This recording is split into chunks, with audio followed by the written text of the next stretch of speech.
มีผู้บ่าวผู้สาวเลยบ่เขามีผู้บ่าวเลยบ่บ่มี บ่มีแล้วเพราะว่า แม่อยากได้ลูกเคยแล้วตัวมีไผเอา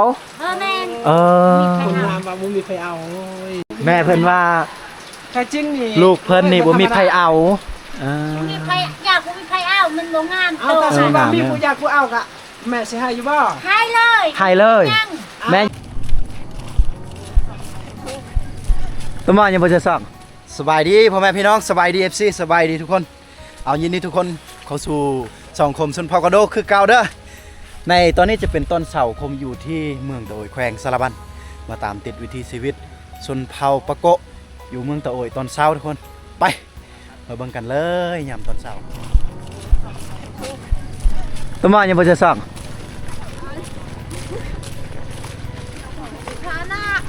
สอนางค่อยชาวบ้านเพิ่นแต่เช้าตื่นมากอะไปสอนกุ้งสอนหวกเพราะว่าย่ำนี่ก็ย่ำน้ำไหลได้เนาะฝนตกดีและน้ำดีน้ำไหลน้ำใหญ่พอดีชาวบ้านเพิ่นก็พากันไปซ่อนหวกซ่อนกุ้งซ่อนปลาซ่อนอีหยังก็เลยแต่ แต่เช้านี่บรรยากาศทุกคนเลยเนาะเอาไปเบิ่งวิถีชีวิตชาวบ้านเพิ่น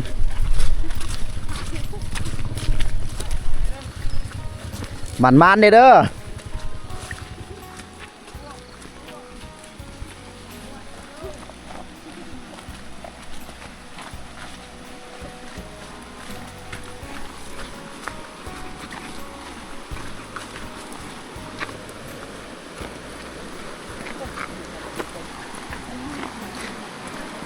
ตัวเราเนาะเนี่ยมุกติดเฮ้ยมันแต่กันติดกระเจ้าอยู่บ้านอาดอนเพิ่นได้ทุกคนแต่ว่ากระเจ้ามาซ่อนกุ้งซ่อนหวกซ่อนปลาอยู่บ้านตุงแตงพี่นะ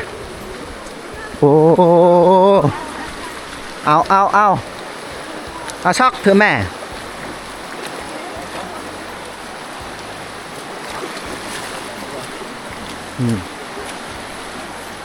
ก่อนสิได้แต่ละโตเนาะเมื่อกี้โปะลังมาคอยมาจะช็อกลังเต้นเดี๋ยวเพิ่นกำลังมาได้นะนี่เอาเอ็ดโลด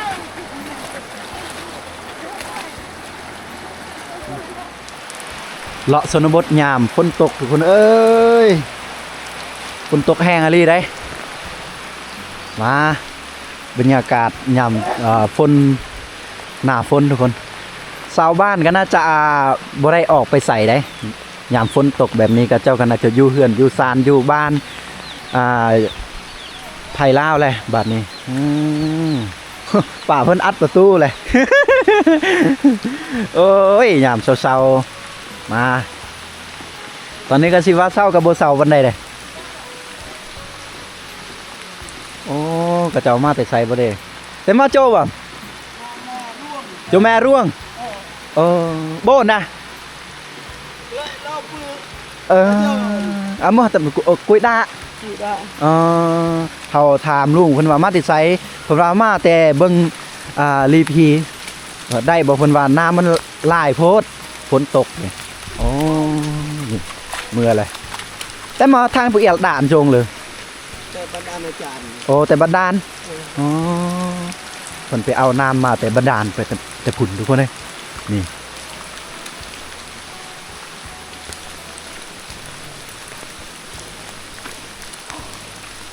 ส่วนลายเฮาก็เลาะช่วงถ่ายทอดวิถีชีวิตชาวบ้านยามแดดยามร้อนบ่เคยเที่ยวชมแบบยามฝนตกเลยฝนตกมันก็ขอเชียร์ก็คือน้ำมันสิถือกองตัวว่าทางทุกอย่างแหวนเดียวเลยเพิ่นมีทางเว้นเพราะว่ามีน้ำทางนี้นี่เพิ่นสิไปเอาว่าจักกระเจ้าจะไปขายอย่างน้อยำฝ่ายำฝนก็ไปเลยตัวมาโยโปอีกไปเลยโปกันไปได้ก็เพิ่นกำลังสิไปให้แต่เศร้าฝนตกกระแข้งฝนแห้งกระลุยกระเจ้านี่โอ้โห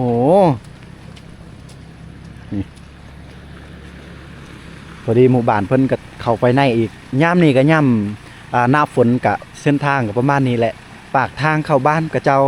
เนาะเอ้ยเอาบรรยากาศตัวนี้ประมาณ7 โมงตอนเช้าเด้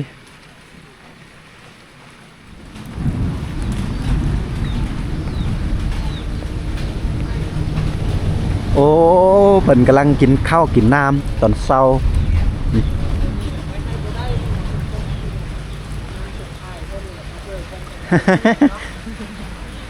ได้ยังละจ้าโดยตอนเช้าได้ยังล่ะออดไว้บ่มีอาหารอ๋ออัปเบรดตอนเช้านี่อ้อมหอบเพื่อนเพิ่นนี่ก่อนพอดีตกน้ำฝนน้ำกำลังตกมาเนี่ยเพิ่นก็พอได้ล้างถ้วยล้างจานน้ำที่มันตกมาจากในหลังคาเขื่อนเพิ่นบ้านเพิ่นก็ใส่แบบน้ำบันดาลน้ำโปมอหย่างต่างๆได้โอ้ยเด็กน้อยมาได้ไสคือว่าแข่งฟ้าแข่งฝนเลยนี่เมื่ออยู่บนกิจเจอกับแม่เมื่อไปรินเดียวบุ้ยแม่ ว่าสิขึ้นไปเบิ่งกับเจ้ากำลังกินข้าวกินน้ำนี่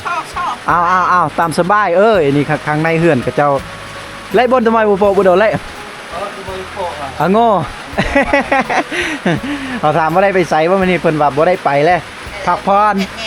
เนาะแงดก็แปลว่ายามหนาวยามฝนตกนี่โอ้ยโอ้ฝนตกนี่น้ำไหลเนาะ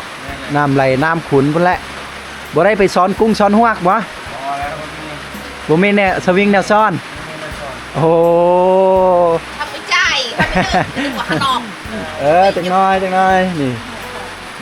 ทางนี้ก็จะเป็นอ้อมหอบเพื่อน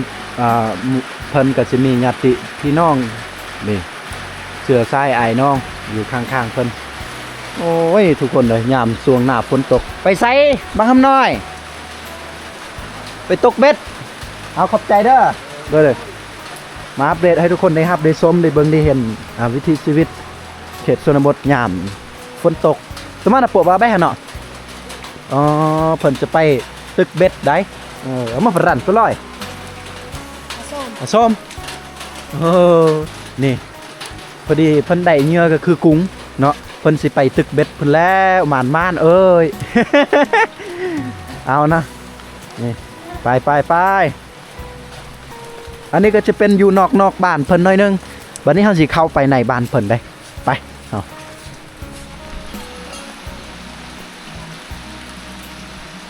มิดเงียบชาวบ้านเพิ่นก็ได้ออกไปใส่เลย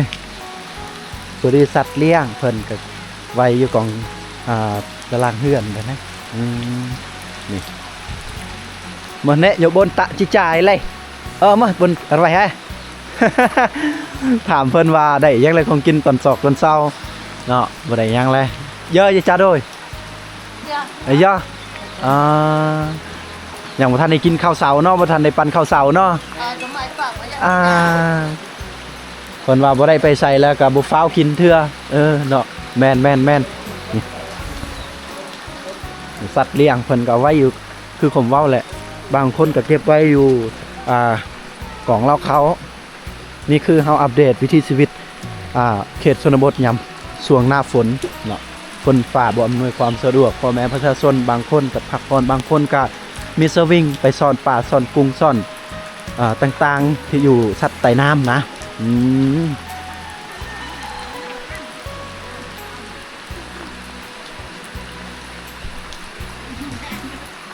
โอ้เมื่ออย่าออมออกมาเชอะเอามาเชอะแปลว่าฟัดเข้าลูกสาวกระเรงอย่างนี้จ้ะลูกสาวกุโมรแม่เพิ่นว่า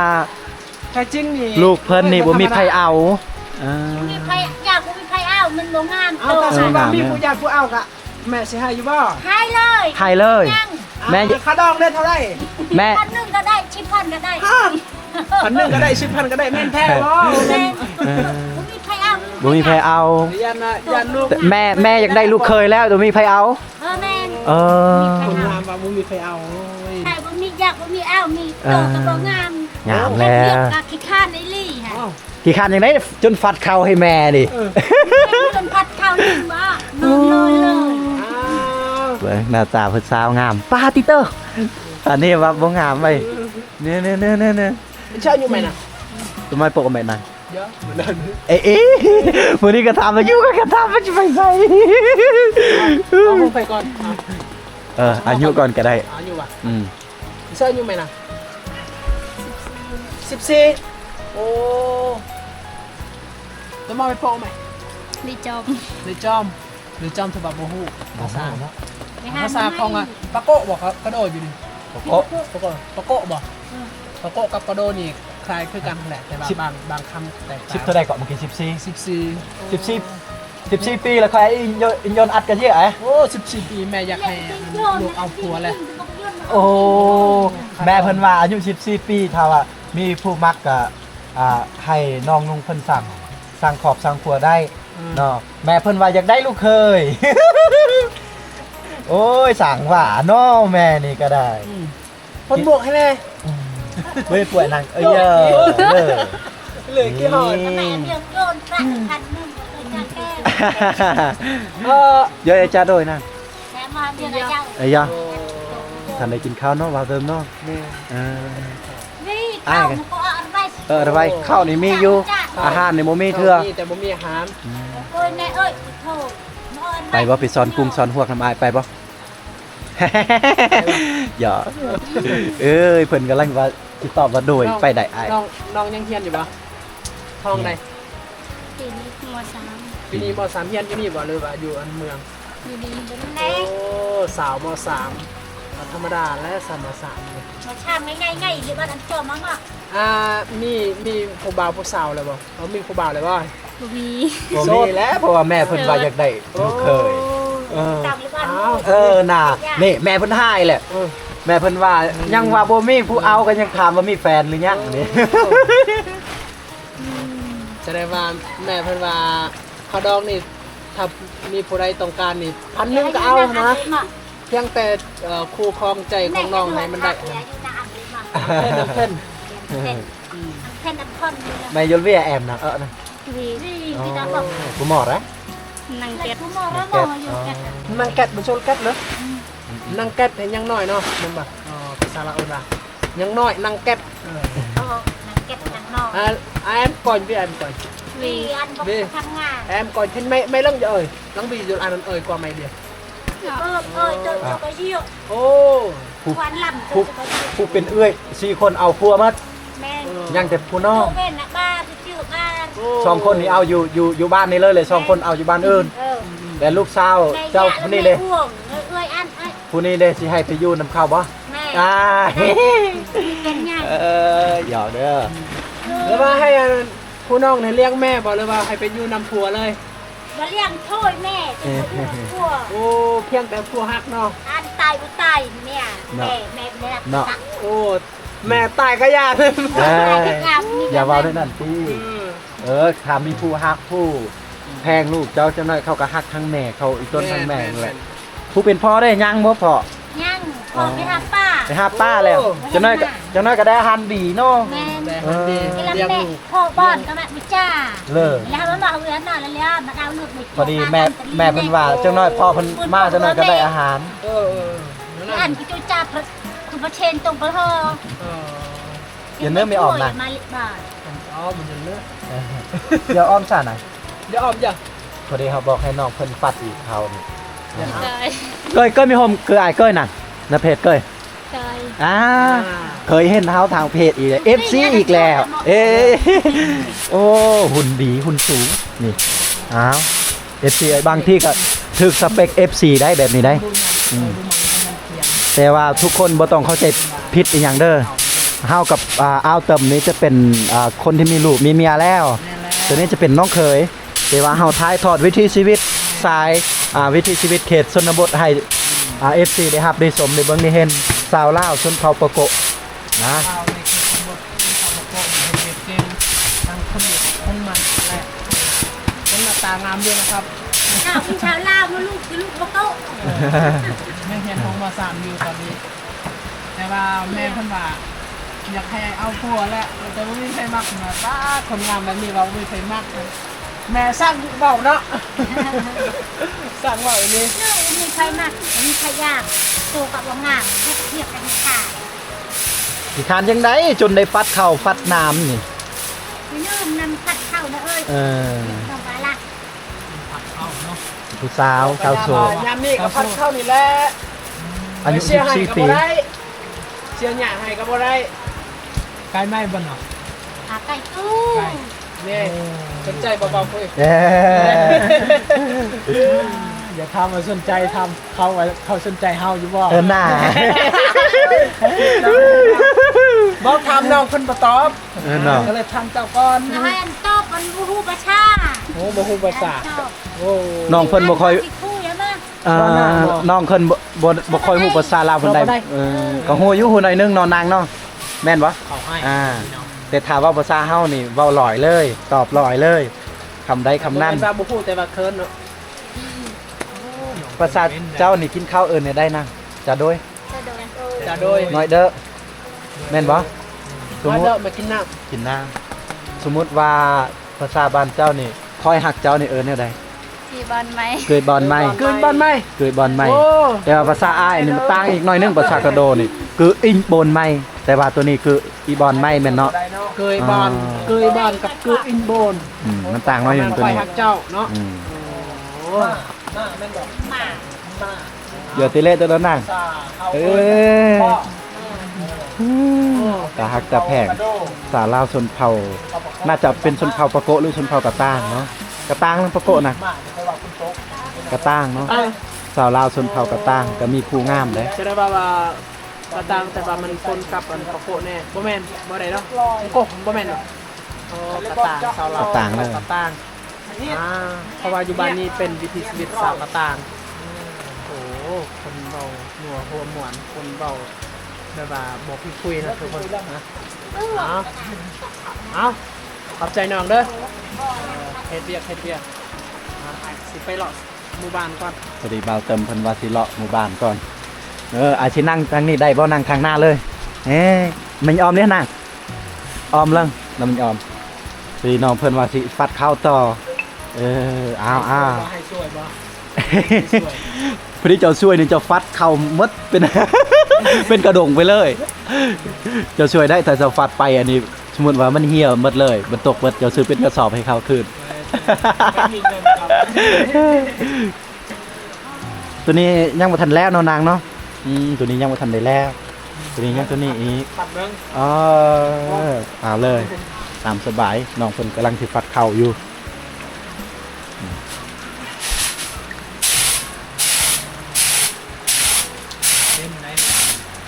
อันนี้ก็คือการเฮียนหู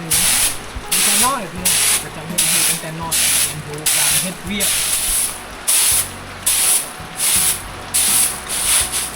ยื้อเดินมาดินอนไปฮะแอมฮะคือนางฮะ หนอนหักแม่มั่งหนักมัน คือคุย อันนี้ ยังมาครับนั่นเลย โอ้ยอันนี้ยังโสด อันนี้อันปึ๊กนั่นเลย อันตั้งกล้องคือเราตั้งกล้องเยอะ นายเป็นกล้องแม่มา เขายัง อัมโดรา ยังโสดเด้อ พอดีแม่เพิ่นถามว่าเฮานี่มีครอบมีครัวแล้วเฮาแม่นเฮามี แต่ว่านี่คือน้องชายเฮาก็ยังโสดอยู่พอดีเลย อันนอโสดไม่โยนอันน้อย ยุ่งไกลไหมอ่ะ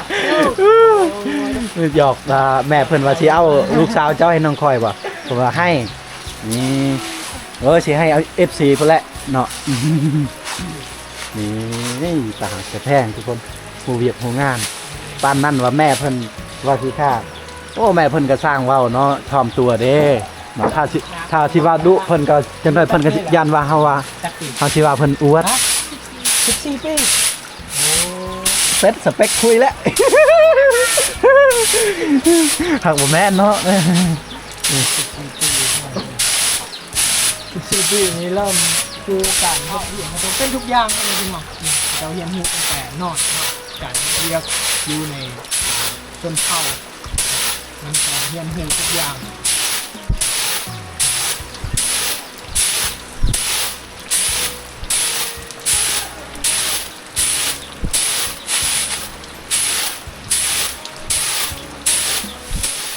เขาตัวนี้ซื้อเอาบ่หรือว่าแบบตำเอาซื้อเขาซื้อ แม่นบ่อ๋อน้องเกก็มอดเลยโอ้ผู้สาวมาแต่สอนกุ้งสอนหวกนี่ปบแล้วทางหน้าพุ่นโอ้กับเจ้าขี้คุยเนาะล่ะเนาะแต่ว่าเจ้าบ่ขี้คุยโอ้ยถ้าบ่ขี้คุยนี่มื้อหน้ามื้อในอ้ายสิตามติดวิถีชีวิตเจ้าให้ FC ได้รับได้ชมได้บ่อ้ายมายามเจ้าได้เลยให้ FC ได้ฮู้จักเจ้าหลายคนได้ฮู้จักเจ้าเนาะอยู่นี่เนาะเฮือนเนาะเพิ่นบ่ได้ที่ขอที่คุยได้ส่วนลายส่วนเท่ากระตางเนี่ยบางคนเนี่ยที่คุยแต่ว่าน้องเพิ่นบ่ได้ที่คุยทุกคนตาแพงโอ้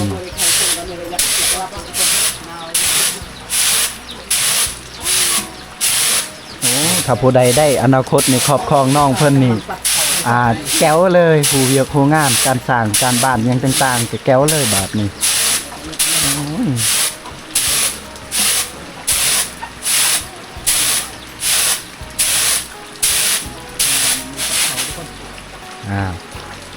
ใช้ตัวนี้บนนั่ง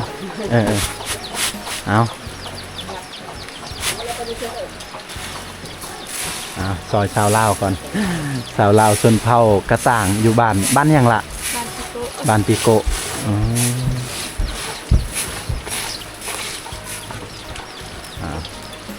ตอนนี้ประมาณ7 โมงแต่ว่าน้องนุ่งเพิ่นบ่ทันได้กินข้าวถ้าไอ้พ่อเนาะบางทีเพิ่นมานเพิ่นได้ป้าเนาะก็สิได้สิได้อ้อมมื้อนี้แต่ถ้าว่าพ่อบ่ได้ปลาเด้กินหยังมื้อนี้บ่ฮู้เถื่อแม่นบ่เพิ่นว่ายังบ่ฮู้สิเฮ็ดหยังกินแม่เพิ่นก็นั่งสมเพิ่นแหละเอาตามสบายเลยแต่ละมื้อนี่ไผละเฮ็ดกินเจ้าเองบ่หรือว่าแม่เฮ็ดกินแม่เรื่องเฮ็ดกินนี่แม่เนาะแต่ว่าเรื่องเฮ็ดอื่นนี่เจ้าเนาะเฮ็ดเวียกอย่างต่างๆแม่นบ่ตัวอย่างว่าตักน้ำท่ามปลาจังซี่ก็เจ้าก็ได้เฮ็ดเนาะตัวนี้เนาะเพราะว่าเขตชนบทนี่ส่วนหลายลูกผู้หญิงนี่หรือผู้ชายนี่ก็เจ้าบ่ค่อยเฮ็ดกินปานใดเนื่องจากว่าการเฮ็ดกินเฮ็ดอยากนั้นแม่นสิบอยู่กับแม่เบิดเนาะอันนี้ก็จะเป็นวัฒนธรรมของกระเจ้าเสร็จถามว่าเมื่อสร้างครอบสร้างครัวได้เพิ่นเฮ็ดแม่นเมื่อสร้างครอบครัวแล้วแม่นร้อยเฮาเลยเฮ็ดเนาะล่ะเนาะเมื่อไปอยู่น้ำพัวทุกอย่างนี่บ่ว่าจะตักน้ำทางปากหาอาหารอีหยังต่างๆนี่แม่นน้องเพิ่นเลยหรือว่าลูกไผเลยแต่อีกอย่างก็คือว่าตอนที่ช่วงเพิ่นแสกเป็นเช้าเพิ่นก็พักผ่อนก่อนเนาะบัดแล้วไปสร้างครอบสร้างครัวไปอยู่น้ำพัวไปอยู่บ้านกระเจ้าพุ่นแม่นเฮาได้เฮ็ดคือเก้าวันก็คือน้องเพิ่นเองเอาสมมุติถ้ามีผู้มักฮักน้องนี่น้องไปอยู่น้ำพัวบ่เลยอยากให้พัวมาอยู่น้ำน้องบ่ฮู้เทื่ออนาคตเรื่องอนาคตยังบ่ฮู้เทื่อแม่เพิ่นว่าอยากได้ลูกเคยแต่บ่มีไผเอาอยากได้ลูกเคยนี่ว่าเฮาเอาสิเอาบ่เพิ่นก็สิตอบว่าง่ายโพดว่าบ่เอาแล้วก็สิตอบว่าบ่เอามันก็ง่ายโพดเฮ็ดมือเดียวว่าปฏิเสธหรือว่าตอบรับไวขนาดนี้แม่นบ่นางอย่างน้อยต้องฮู้จักก่อนเฮ็ดมือเดียวก็ตอบไปเลยกุบปับใส่ทางนอกนี่ใส่คือชอนโอ้ยฝนตกเหมาะกับพักผ่อนได้บางคนก็ไปซ่อนกุ้งซ่อนหวกนี่วิลับยามฟอกยามฝนนี่เหมาะสุดทุกคนเลยแต่ว่าน้องเพิ่นก็เลือกปัดเข้าอยู่กองตารางเฮือน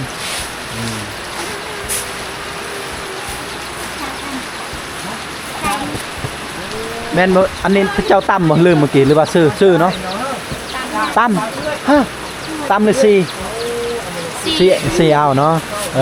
จะเป็นข้าวเปลือกของข้าวเองเนาะ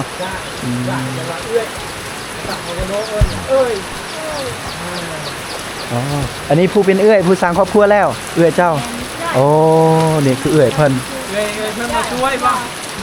มาเบิ่งซื่อเอื้อยเพิ่นมาช่วยเวียกบ่นั่นแล้วนี่นั่นแหละเอื้อยเพิ่นสวยเพราะว่ายังอีกอยู่กระสอบอีกยังเต็มหลายหมดแล้วตัวไหนละเจ้าสิใส่อยู่นี่บ่หรือว่าเอาตัวนี้ใส่นี่เอาให้เพิ่นช่วยว่ะ ใส่โทรศัพท์ก่อน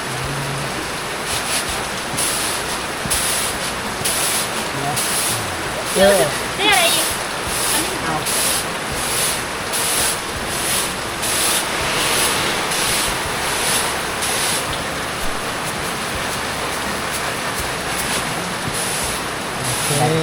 มันชี้ไงยันจอมก่อนด้วย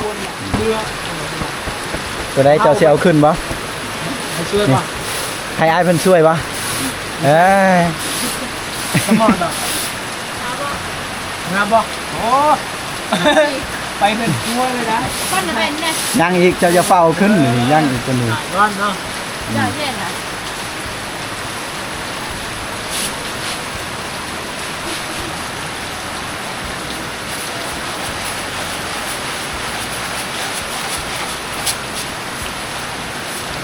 นิสัยนะเราจะแบกซอยบัดนี้เนาะนิสัยน้ำทางได้เจ้าน้ำทางเด้อน ำหน้าพาทางว่าซั่นนี่น้องเพิ่นไปก้อนแล้ว โอเค แต่เลย นี่ คุณเลยข้ามแล้วไปเข้าแล้วมาข้ามเลยค่ะ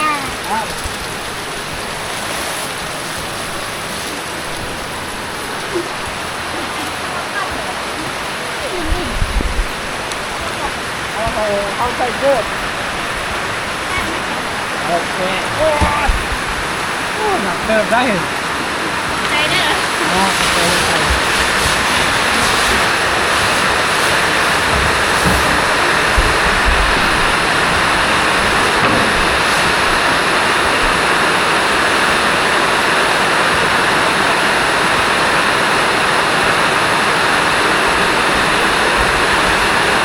โนชรา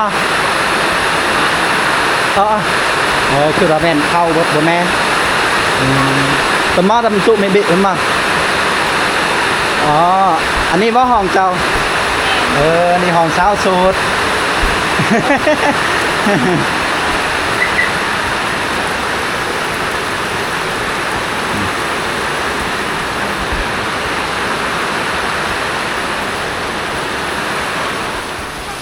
วันนี้เจ้าสิเฮ็ดหยังต่อนั่ง ตาหม้อไป เจ้าสิเฮ็ดหยังต่อบ่ได้เฮ็ดหยังขอพรสู้เงลีได้น้องเพิ่นสูงกว่าเฮาอีกทุกคนนี่ป้าโตอายุ14ปีถ้าว่าอายุ20ปีนี้ซำใดอีกกายเฮือนเลย เจ้าเป็นคนเตี้ยแล้วล่ะ เราเป็นคนสูงว่าบอนนี้กระเจ้าเฮ็ดบอนผักพงผักพรนั่งลินสุดยอดเจ้าสิขึ้นเทิงบ่หรือว่านั่งอยู่นี่นั่งอยู่นี่เอานั่งนี่พอดีนั่งผักพงผักพรกับน้องนุ่งเพิ่นก่อนนี่ เป็นฟาร์มไหม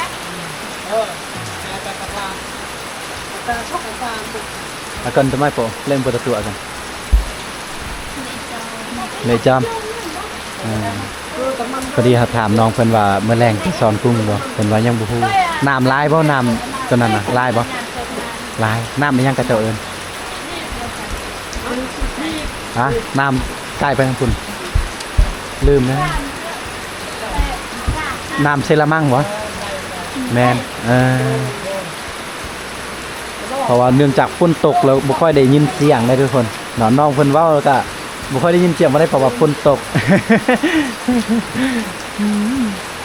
ตอนนี้เขายังบ่ทันได้เปิดเทอมบ่เรียนยังเดือนใดเขาเปิดล่ะเดือนเก้าใกล้ๆสิฮอดนี่เนาะเรียนห้องได้แหละม.3วันนี้ม.3ปีหน้าเนี่ย เรียนม.2แล้วออกไปเชียร์หญ้าชาวบ้าน พอดีเจ้าออกนี่เจ้าวางนี่พอน้องเพิ่นเรียนเจ้าออกจากโรงเรียนจะไปช่วยเพิ่นเลยไปเชียร์หญ้าบ่แม่นช่วยอื่นเลยน้องคนเรียนแล้วเอาไปเชียร์หญ้าช่วยได้บ่ ได้เนาะเป็นยังสิบ่ได้น้องเพิ่นว่า ประมาณนี้ล่ะทุกคนเลย ยังบ่ทันได้กินข้าวเช้าบ่ ยังโอ้บ่เป็นยังแม่ขอบใจแม่เพิ่นว่าถ้าอยากกินข้าวก็ขึ้นไปกินแต่ว่าอาหารบ่มีเด้อลูกเด้อ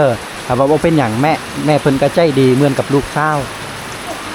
ผู้สาวถ้า นะฮะนะฮะ คนอื่นนี่อายไปเมื่อกี้ปบไปหมดเลยหนี่ไปหมดมีแต่เจ้าผู้เดียวที่ตอนรับทีมงานอายเนาะอาลี สาวฮะแม่นบอกสาวฮะ สาวฮะ น่ารักจังเลย พอดีฝนก็ตกแห้งทุกคนจนเฮาเลาะชนบทบ่ได้เลยแต่ว่าดีน้องเพิ่นบ่ได้สิคุยกันเลยนั่งพักผ่อนนั่งได้จ้า เจ้านั่งไก่ซำใดเขาก็บ่มักเจ้าดอก หยอกเนาะนี่แหละเข้าสนิทแต่ว่าที่เลาะให้ทุกคนได้รับดูชมบรรยากาศยามตอนเช้าให้พ่อแม่พี่น้องเบิ่งวิถีชีวิตเขตชนบทแต่ว่าฝนตกหนักหนาสาหัสก็เลยเฮาได้มาพักผ่อนที่เพื่อนน้องฮัดเนาะแม่นบ่ฮัดหรือฮะฮะเพื่อนน้องฮะหรือว่าสาวฮะอายุ14 ปีปัจจุบันเพิ่นก็ยังเป็นสาวนักเรียนอยู่ห้องม.3 แต่ว่าฐานะก็ยังโสดพอดีแม่เพิ่นก็ว่าอยากได้ลูกเคยสั่งเฮ็ดสั่งว่า บางทีก็เป็นคำตลกแน่เนาะบางทีก็เทศชนบทไปเว้าแท้ได้แต่ว่าตอนนี้ก็คือว่าแหละชาวบ้านก็เจ้ายามฝนตกนี่ก็พักพรอยู่เฮือนบางคนก็มีสวิงก็ไปซ่อนกุ้งซ่อนปลาเนาะนางเนาะไปซ่อนหัวแต่ว่าน้องเพิ่นบ่ได้ไปบ่มีอันซ่อนบ่มีอยู่แต่ว่าบ่ม่านบันไดก็เลยบ่ไปเนาะถ้ามันม่านก่อนจึงไปบัดเดียวเลยแต่ว่าน้องพ่อน้องเพิ่นน่ะตอนเช้านี่ไปหาปลาแล้วไปใส่ยังรีพี่บ่หรือว่าไปซ่อนเอาหรือว่าไปตกเอาตึกเบ็ดพ่อจะฮะเพิ่นไปหยังไปหาปลาบ่ฮู้เพิ่นก็บ่ฮู้คือกัน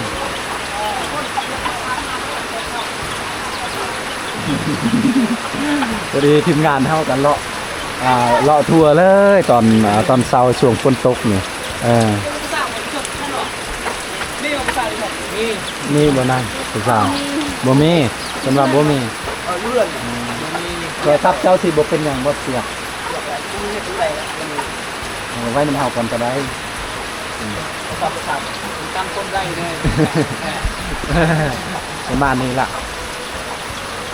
ทางไหนมีผู้สาวเบิดบานก็มีผู้สาวอยู่ดอกเนาะ แต่ว่าคนที่บ่ได้คุยคนที่มีแง้มแจ่มใสนั่งลมน้ำเฮาคือน้องฮะตอนนี้เพิ่นยังบ่ทันได้กินข้าวเช้าเลยทุกคนเทื่อหน้าเทื่อไหนถ้า FC อยากเบิ่งวิถีชีวิตน้องนุ่งเพิ่นเฮาก็มาตามติดให้ทุกคนได้รับได้ชมคือเก่าเฮาสิไปทุกมื้อนำน้องนุ่งเพิ่นหากผู้ใดอยากเบิ่งต่อแต่ว่าหากว่ามีใครคอมเมนต์แต่ว่าเฮาก็ยังสิไปอยู่ยังสิมาหามาลินอยู่ใกล้ๆบ้านเพิ่นอยู่ได้สิเป็นอยู่บ้านปีโกเนาะบ้านปีโกขึ้นกับเมืองตะโอยแขวงสารวันแต่ใกล้ๆกับเมืองสมุยเมืองที่ผมอยู่ได้ทุกคนเลยแต่เก่าเฮาเคยมาลินเคยมาถ่ายทอดวิถีชีวิตบ้านเพิ่น 2-3 เทื่อได้มายังบ่ทันได้เห็นน้องเพิ่นหรือว่าเคยเห็นอายบ่ไปตะกี้บ่ทันได้เคยยังบ่เห็นแต่ว่าตอนนี้แหละเห็นแล้วโอ้ยถ้าว่าอายไปตะกี้มาปั่นน้องก็ FC คงได้ฮู้จักเจ้าหลายขึ้นแต่เก่าแล้วจังน้อยเขาก็ได้ฮู้จักเจ้าคือกันแหละอายได้มาลินแล้วมื้อนี้เฮาก็มากันหลายคนอายน้องเฮาสิเป็นเบ้าเติมเบ้าคุยเบ้าโนดเบ้าโมยคนจนก็มาถ่ายทอดวิถีชีวิตนะจะเป็นงานตอนเช้านี่ล่ะงานนี้แหละฝนตกอันนี้เหมาะกับการพักผ่อนนอนเนาะ กลางเว้นในนี้เนื่องจากว่าบ่ได้ไปไสในเห็นอย่างนั้นพักผ่อนนอนบ่ได้นอนติ โอ้ยไปให้บ่ได้ดอกฝนตกเนาะบ่ได้ไปให้ดอกแต่ถ้าว่าแดดดีนี่ได้ไปอยู่เฮ็ดนาบ่หรือว่าเฮ็ดให้นาก็เฮ็ดให้ก็เฮ็ด นาก็เฮ็ดให้ก็เฮ็ดแต่ว่าเข้าให้นี่งามอยู่ว่าปีนี้งามบ่งามโอ้บางทีก็งามคือเจ้าของแล้วเข้าหน้าเด้บ่ฮู้เทื่อบ่งามปานใดเวลาไปเสียหญ้าหรือไปเฮ็ดให้ไทสวนนี่จักคนไปเจ้าแล้วก็แม่แล้วก็พ่อเป็นผู้ใดแน่5 คนใครแน่5 คนคือหลายแท้มีอาย2 คน โอ้ไปกับพี่อ้ายอ๋อแม่นบ่บ่แม่นพี่อ้ายไปกับอ้ายแล้วก็เอื้อยไผหรือว่าได้ใดมีอ้าย2คนอ๋อ เอาพวกมันแล้ว สร้างครอบครัวหมดยังโสดอีก ตอนนี้อ้ายจะไปไสจัง คนไปลาว ไปทำงานอยู่ต่างเมืองต่างแขวงพุ่นผู้สาวบ่คุยโอ้ผู้สาวงามพุ่น ผู้สาวบ้านเจ้ามานางพุ่น แม่น อ๋อ เราคิดคุยเลยคือ พระเจ้าพี่คุยไปเลยมึงจินั่นน่ะ เออต้องทำไปแต่ว่าเราคิดจริง คิดซื่อๆว่าเพิ่นสิคุยโอ้ยถ้าผู้ใดคุยไอ้บ่ไปไกลแต่ว่าผู้ใดใจดีไอ้สินั่งมัดมือก็นั่งได้บ่ได้อื้อหือ ๆน้องเพิ่นเลยน้องบ่ได้เมื่อยเนาะ เป็นอย่างเนาะเป็นเหือนเพิ่นเองเฮานี่แหละสิเมื่อย น่าประมาณนี้เลยเฮ็ดกินกับบ่ทันได้เฮ็ดบ่มื้อนี้คือว่าน้องสิไปเฮ็ดกินบ่